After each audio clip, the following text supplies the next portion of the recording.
Gita IAS, जहां सपनों को पंख मिलते हैं। आप सुन रहे हैं हिंदी ऑडियो बुक मत्स्य पुराण। कल्पना कीजिए, नैमिषारण्य का पवित्र वन है। चारों ओर ऋषियों की शांत सभा लगी है। यज्ञ की अग्नि मध्यम लौ से जल रही है और बीच में बैठे हैं सूत जी, पुराणों के परम कथावाचक। शौनक आदि ऋषि उनसे विनम्र स्वर में पूछते हैं, भगवान विष्णु ने मछली का रूप क्यों धारण किया? प्रलय में सृष्टि कैसे बची? इस ब्रह्मांड की उत्पत्ति, राजधर्म, तीर्थ, श्राद्ध, मंदिर निर्माण, इन सब का रहस्य क्या है? सूत मुस्कुराते हैं और यहीं से आरंभ होती है मत्स्य पुराण की विशाल कथा। एक ऐसी गंगा जिसमें एक ओर प्रलय की लहरें हैं, दूसरी ओर धर्म, वास्तु, ज्योतिष, योग और राजधर्म की शांत सरिताएं। प्रलय की रात और नाव पर बैठा मनु। पुराण के आरंभ में सूत ऋषियों को वह प्राचीन घटना सुनाते हैं जब महाप्रलय का समय आया था। चारों ओर जल ही जल, पर्वत डूब गए, वन, नगर, प्राणी, सब कुछ जलराशि में विलीन होने लगा। उस समय केवल एक महापुरुष तैरते हुए समय के बीच खड़े थे, वैवस्वत मनु। मनु को पहले ही संकेत मिल चुका था कि प्रलय आएगा। उन्हें आदेश था, एक विशाल नाव तैयार करो, उसमें सभी जीवों के बीज, औषधियों के बीज, वेदशास्त्रों की पवित्र स्मृति और ऋषियों के साथ धर्म की ज्योति लेकर बैठ जाना। जैसे जैसे जल बढ़ा, मनु की नाव लहरों पर डगमगाने लगी। उसी घड़ी एक छोटी सी मछली उनके कमंडलू में प्रकट हुई। मनु ने दया से उसे बचाया, पर मछली बढ़ती ही चली गई, पहले कलश, फिर छोटे जलाशय, फिर झील, आखिर में समुद्र तक। तब मछली ने अपना वास्तविक रूप प्रकट किया।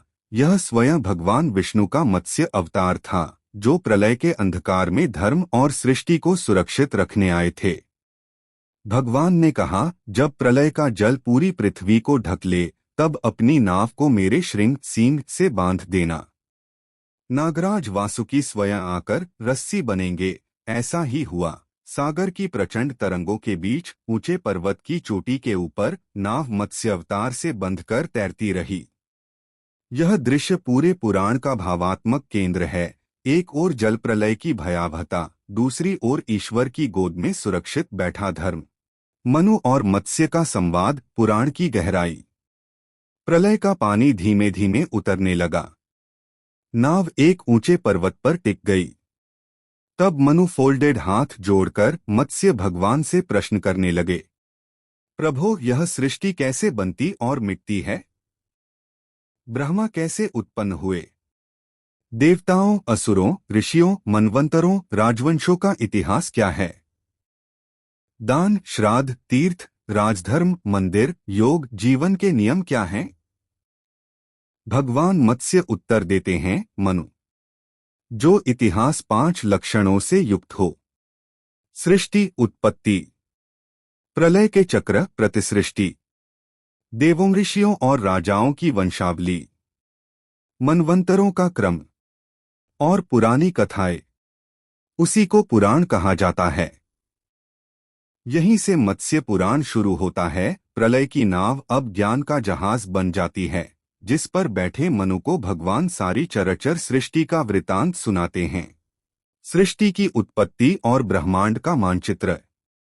मत्स्य भगवान बताते हैं, पहले केवल परब्रह्म था, न दिन न रात, न आकाश न पृथ्वी।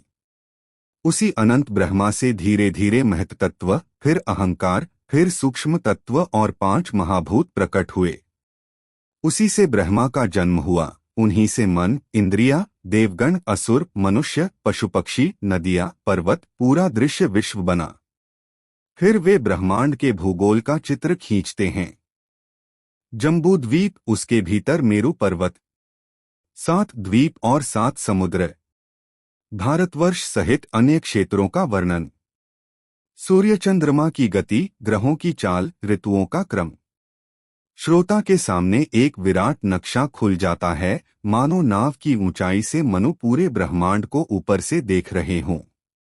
देव, असुर, मनु और राजाओं की कथाएं। फिर भगवान मत्स्य देवताओं और असुरों की उत्पत्ति, मनुओं के युग युगांतर और राजाओं की वंशावली सुनाते हैं। वे बताते हैं 14 मनवंतर हैं, प्रत्येक में अलग अलग मनु, इंद्र, सप्तर्षि और देवगण होते हैं। वर्तमान युग वैवस्वत मनु का है, जो स्वयं नाव पर बैठे श्रोता हैं। राजाओं में विशेष रूप से वर्णित हैं। राजा वेन, जिसने धर्म को ठुकराया, यज्ञानुष्ठान रोके, तो ऋषियों ने उसे शाप देकर नष्ट किया। फिर वेन की जांघों से निषाद और भुजाओं से धर्मपरायण राजा पृथु का प्रादुर्भाव हुआ। पृथु ने धरती का दोहन कर उसे गौ के रूप में दुहा और अन्न समृद्धि फैलाई, इसी से पृथ्वी का नाम पृथ्वी पड़ा। पृथु के बाद सूर्यवंश और चंद्रवंश की विस्तृत वंशावली आती है, जिनमें आगे चलकर ययाति, कार्तवीर्य, अर्जुन जैसे प्रतापी सम्राटों की कथाएं हैं। कथाओं के बीच बीच में धर्मसूत्र छिपे हैं। कौन सा राजा क्यों पतित हुआ, किसने तपस्या से सब कुछ पाया, किसने लोभ से सब गवाया, यह सब राजधर्म के जीवंत उदाहरण हैं। पितरों का लोक, श्राद्ध और पूर्वजों की स्मृति। एक महत्वपूर्ण भाग में भगवान मत्स्य पितृलोक और श्राद्ध विधि का रहस्य समझाते हैं। वे बताते हैं, मनुष्य केवल देह से नहीं, अपने पूर्वजों की सूक्ष्म स्मृतियों से भी बना है। अतः श्राद्ध के माध्यम से पितरों का सम्मान करना अपने ही मूल का सम्मान है।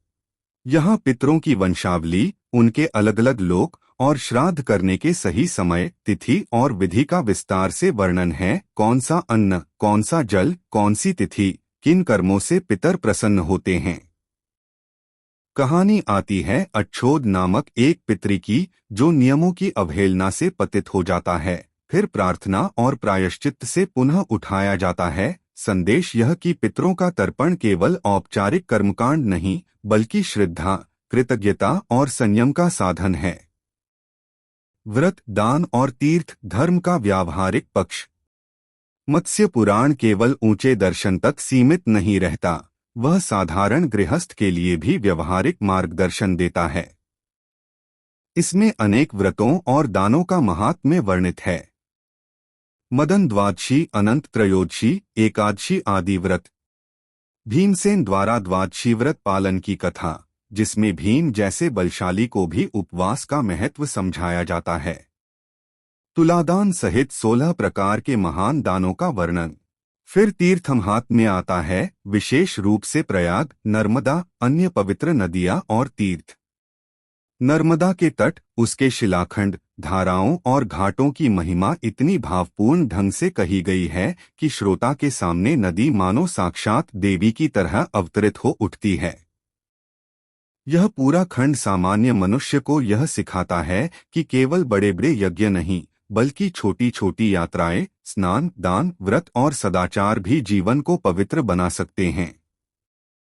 शिव परिवार की लीलाएं, पार्वती, मदनधन और विवाह। यद्यपि मत्स्य पुराण विष्णु के मत्स्य अवतार पर आधारित है, फिर भी इसमें शैव तत्व का बड़ा सुंदर स्थान है। एक लंबे अंश में शिव पार्वती और उनके परिवार की कथाएं आती हैं। पार्वती जन्मक था, कैसे हिमालय और मेना की पुत्री के रूप में शक्ति पुनः जन्म लेती हैं ताकि शिव के साथ मिलन हो सके। कामदेव का दहन, देवताओं के आग्रह पर पार्वती के तप में लीन शिव का ध्यान भंग करने के लिए कामदेव प्रयास करता है। शिव के तीसरे नेत्र से निकलती अग्नि उसे भस्म कर देती है। कामदेव की पत्नी रति का विलाप, देवताओं की चिंता और अंत में शिव का आश्वासन कि कामदेव आगे चलकर अनंत अदृश्य रूप में पुनः लोगों के हृदय में प्रेम जगाएगा। शिव पार्वती विवाह, नारद का हिमवान को आश्वासन, शिव का औघड़ रूप में बारात लेकर आना, देवताओं का हर रूप में छिपकर आना और अंत में भव्य विवाह। कार्तिकेय का जन्म, त्रिपुरासुर विनाश और देवताओं की स्तुतियां, ये सब प्रसंग यहाँ जुड़े हुए हैं। इन कथाओं के माध्यम से मत्स्य पुराण एक गहरा संदेश देता है। तप, संयम, प्रेम और त्याग, ये चारों मिलकर ही दिव्य दाम्पत्य और संतुलित जीवन की नींव रखते हैं। मंदिर, नगर और मूर्ति, धर्म की स्थापत्य भाषा। मत्स्य पुराण की एक अनोखी विशेषता यह है कि यह केवल आस्था नहीं सिखाता, बल्कि आस्था की भौतिक संरचना भी सिखाता है। मंदिर कैसे बने, प्रतिमा कैसी हो, नगर योजना कैसी हो, भगवान मत्स्य मनु को विस्तार से बताते हैं। घर, राजमहल, सभा मंडप, देवमंडप, प्रांगण सबकी वास्तुरचना कैसी हो। मंदिरों के शिखर, गर्भगृह, मंडप, द्वार इनके अनुपात और दिशा क्या हो। विष्णु, शिव, देवी, गणेश, सूर्य आदि देवताओं की मूर्तियों के आकार, भंगिमाएं, शस्त्र, वाहन, अलंकार कैसे हों।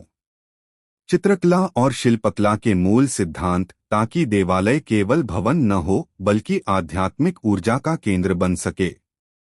इस तरह मत्स्य पुराण बाद के शिल्पशास्त्र और वास्तुशास्त्र की नींव जैसा दिखता है, जहां धर्म, कला और इंजीनियरिंग एक साथ खड़े नजर आते हैं। राजा, प्रजा और न्याय, राजधर्म की पाठशाला। एक बड़े खंड में भगवान मत्स्य राजधर्म और शासन के सिद्धांत सुनाते हैं। वे कहते हैं, राजा को चाहिए कि प्रजा की रक्षा को सर्वप्रथम कर्तव्य माने, धन वितरण में न्याय रखे, कर अत्यधिक न वसूले, न्यायालय निष्पक्ष हो, अपराध के अनुसार दंड हो, वह स्वयं सत्यवादी, संयमी, क्रोध और लोभ से दूर रहे। मत्स्य पुराण आलसी भाग्यवादिता को नकारते हुए कहता है, समृद्धि उनसे रूठ जाती है जो केवल भाग्य के सपने देखते हैं। वह उन लोगों को प्रिय होती है जो निरंतर पुरुषार्थ करते हैं। दूसरी जगह कहा गया, सबसे कठिन संकटों का भी समाधान है यदि मनुष्य धैर्य और सतत प्रयास से काम ले। इसलिए यह पुराण राजा से लेकर सामान्य गृहस्थ तक सबको कर्म, जागरूकता और दायित्वबोध की शिक्षा देता है। योग, सद्गुण और भीतरी साधना, धन, राज्य, मंदिर, तीर्थ इन सबके बीच मत्स्य पुराण भीतरी साधना को नहीं भूलता। इसमें कर्मयोगी के 8 आवश्यक गुणों का उल्लेख मिलता है। अहिंसा और करुणा, क्षमा और सहनशीलता, दीनों की रक्षा, ईर्ष्यारहित हृदय, आंतरिक बाह्य शुद्धि, मन की शांत अवस्था, सहायता में कंजूसी न करना और दूसरों की स्त्रीधन पर कभी लोभी दृष्टि न डालना। साथ ही विभिन्न प्रकार के योग, व्रत, उपासना और साधक के लिए आचार संहिता भी संक्षेप में दी गई है, जिससे पता चलता है कि यह पुराण केवल बाहरी जगत नहीं, भीतरी मनोभूमि की भी रूपरेखा तैयार करता है। कालचक्र और भावी राजाओं की झलक। कई अध्यायों में कल्प और युगों का वर्णन है। सतयुग, त्रेता, द्वापर, कलियुग इन सबके गुणदोष, इनके भीतर धर्म कितना अंश रहता है और मानव समाज किन किन चरणों से गुजरता है। एक स्थान पर आगे आने वाले भविष्य के राजाओं का भी उल्लेख है, कौन कौन वंश उठेंगे, कौन गिरेंगे, धर्म कैसे क्षीण होगा और फिर समय समय पर विष्णु अवतार लेकर संतुलन स्थापित करेंगे। इस प्रकार मत्स्य पुराण वर्तमान पाठक को भी यह एहसास कराता है कि वह किसी स्थिर समय में नहीं बल्कि चलायमान कालचक्र का हिस्सा है। मत्स्य पुराण का मूल संदेश संरक्षण, पुरुषार्थ और संतुलन। यदि पूरे मत्स्य पुराण को नाव की तरह ऊपर से देखा जाए तो 3 बड़े तट साफ दिखते हैं। संरक्षण, प्रेजर्वेशन, प्रलय के समय नाव में बीजों, जीवों और वेदों को बचाना केवल जैविक संरक्षण नहीं बल्कि ज्ञान, संस्कृति और धर्म की रक्षा का भी प्रतीक है। संसार चाहे कितनी ही विपत्ति से गुजरे, धर्म बीज और ज्ञान बीज सुरक्षित रहें, यही इस अवतार का सार है। पुरुषार्थ और जागरूक जीवन, राजा से लेकर साधारण मनुष्य तक सबको भाग्यवाद से बाहर निकलकर कर्म, साहस और सतत प्रयास की प्रेरणा दी गई है। दान, व्रत, श्राद्ध, तीर्थ, मंदिर, शासन सबका उद्देश्य है कि मनुष्य आलसी न बने बल्कि स्वयं और समाज दोनों के उत्थान हेतु सक्रिय रहे। संतुलन और सद्भाव। यह पुराण विष्णुकथा से प्रारंभ होता है, पर शिव, देवी, सूर्य, नर्मदा देवी, पितर सभी की महिमा भी गाता है। इसलिए यह केवल एक संप्रदाय विशेष का नहीं बल्कि समग्र हिंदू धार्मिक संसार का संतुलित दर्पण है। अंत में नैमिषारण्य की सभा में सूत जी की वाणी मंद पड़ती है, अग्नि की लौ धीरे धीरे एकाग्र होकर ऊपर उठती है और श्रोता ऋषियों के मन में एक ही भाव रह जाता है। जब संसार प्रलय के जल में डूबता नजर आए, तो भी जो व्यक्ति सत्य, धर्म, दान, तीर्थ, श्राद्ध और योग की नाव पर बैठा है, उसे मत्स्य अवतार की कृपा अवश्य मिलती है। यही मत्स्य पुराण की आत्मा है, एक ऐसी कथा जिसे सुनते सुनते श्रोता को लगता है कि वह भी उसी नाव पर बैठा है। चारों ओर लहरें हैं, पर नाव के अगले हिस्से पर शांत विशाल मत्स्य भगवान हैं, जो मुस्कुराकर कह रहे हैं, डरो मत मनु, जब तक धर्म जीवित है दुनिया डूब नहीं सकती। हिंदी ऑडियो बुक सुनने के लिए आपका धन्यवाद। ऐसी ही मन को छू लेने वाली हिंदी पुस्तकों की सारगर्भित समरी के लिए हमारे चैनल को सब्सक्राइब करना न भूलें, क्योंकि आत्मा को छूने वाली किताबें जीवन को बेहतर और अधिक सार्थक बनाती हैं। धन्यवाद।